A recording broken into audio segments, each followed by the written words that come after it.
Welcome again बेटा। Commerce words classes में आप लोग का स्वागत है। और आज हम लोग डीके गोयल की बुक का फाइनल अकाउंट का क्वेश्चन नंबर 4 करने जा रहे हैं। और मैंने यहाँ जैसे कि पहले भी इससे पहले क्वेश्चन राइट किए थे, क्वेश्चन नंबर 4 भी राइट किया है। तो आप लोग देख सकते हैं, calculate the gross profit from to the following information. हमें करना है फाइंड आउट ग्रॉस प्रॉफिट। ठीक है।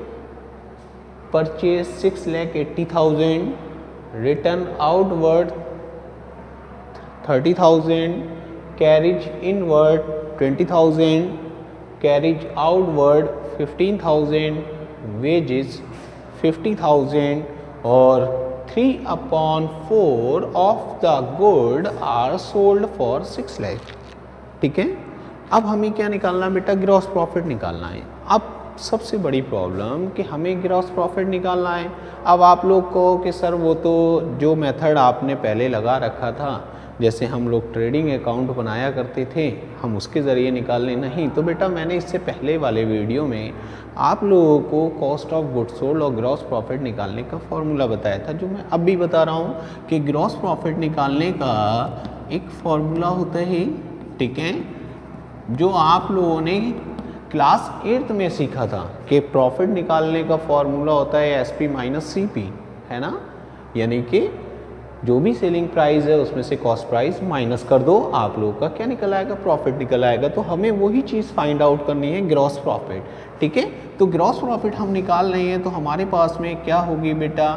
नेट सेल, है ना, minus cost of goods sold, है ना, goods sold, cost of goods sold. और आप जानते हैं कॉस्ट ऑफ गुड्स सोल्ड हम कैसे करके निकालते हैं? तो कॉस्ट ऑफ गुड्स सोल्ड का फॉर्मूला मैंने आप लोग को बताया है कि cost of goods sold equals to net purchase plus opening stock, है ना, plus direct expenses minus closing stock. है या नहीं? यही तो होता है। तो मुझे भी क्या करना है बेटा? इस क्वेश्चन में कॉस्ट ऑफ गुड्स सोल्ड निकालनी है, क्योंकि सेल तो मुझे दी गई है। उसने कहा है कि 3/4 goods are sold at 6 lakh rupees में। तो मेरे पास में सेल तो है, कॉस्ट ऑफ गुड्स सोल्ड निकाल लूँ। ठीक है। तो मैंने क्या करा बेटा? कॉस्ट ऑफ गुड्स सोल्ड निकालनी है मुझे। तो यहाँ मैंने नेट परचेज, तो आप लोग देख सकते हैं कि परचेज है और रिटर्न आउटवर्ड। रिटर्न आउटवर्ड का मीन्स होता है परचेज रिटर्न। तो हम क्या करेंगे बेटा? नेट परचेज लिखेंगे, यानी कि 6,80,000 माइनस 30,000 नेट परचेज के लिए। ओके। फिर प्लस ओपनिंग स्टॉक। तो क्या ओपनिंग स्टॉक क्वेश्चन में दिया गया है? नहीं है, तो आप 0 पुट कर लिए। ठीक।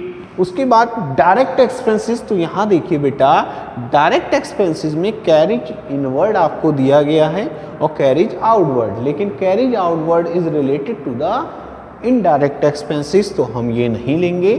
But carriage inward is related to the direct expenses, तो हम ये ले लेंगे।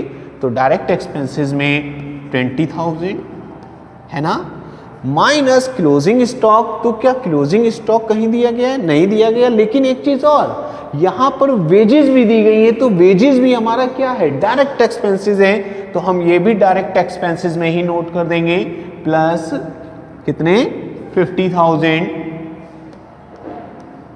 ठीक है। और माइनस क्लोजिंग स्टॉक, और क्लोजिंग स्टॉक की वैल्यू यहां नहीं दी गई है। ठीक है। तो हमने यहाँ 0 मेंशन कर दिया। अब हमने क्या किया? इसमें से इसे माइनस किया, तो नेट परचेज मेरे पास आ गई 6,50,000 प्लस इन दोनों को कर लिया तो ये आ गई 70,000। इन दोनों को प्लस कर लिया तो मेरे पास आ गई 7,20,000। ये क्या निकल कर आ गई मेरी बेटा?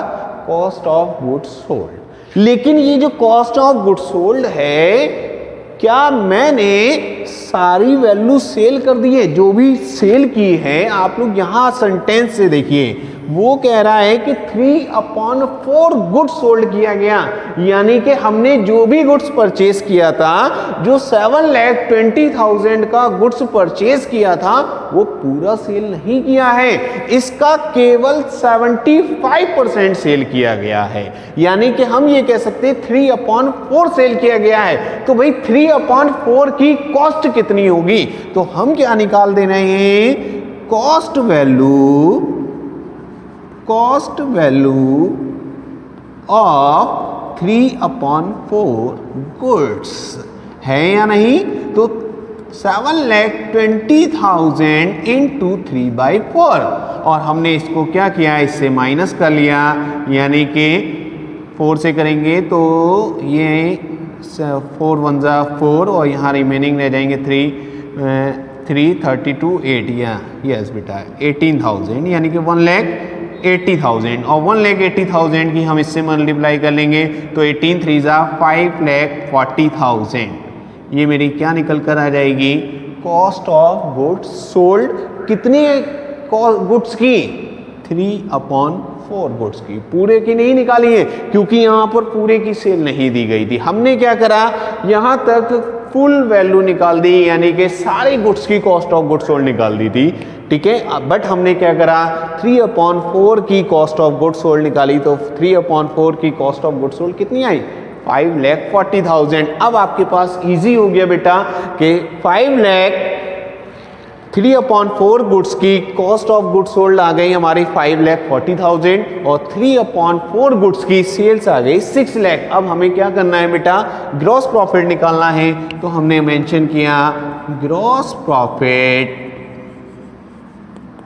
इक्वल्स टू, ठीक है, नेट सेल, तो 6 lakh minus cost of goods sold 5,40,000।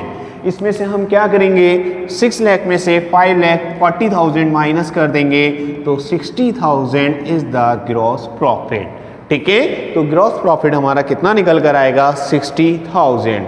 I hope आप लोगों की समझ में आया होगा, ठीक है। इसलिए कंफ्यूज मत होना, क्योंकि यहाँ तक हमने पूरे गुड्स की फुल यानी कि 100% की वैल्यू की कॉस्ट ऑफ गुड्स सोल्ड निकाली, फिर उसका 75% निकाल दिया 5,40,000 कॉस्ट ऑफ गुड्स सोल्ड, और उसमें से सेल्स में से cost of goods sold minus कर दिया, तो 60,000 मेरा ग्रॉस प्रॉफिट निकल कर आ गया, ठीक है। आई थिंक आप लोगों की समझ में आया होगा, और अगर नहीं आया हो तो आप लोग मुझे कमेंट्स कर सकते हैं, और अगर अच्छी लगी हो वीडियो तो आप लोग इसको शेयर कीजिए, सब्सक्राइब कीजिए और बेल आइकन को प्रेस कीजिए, ताकि मेरी नेक्स्ट आने वाली वीडियो का नोटिफिकेशन आप लोगों को टाइमली मिलता रहे। Thank you, have a nice day.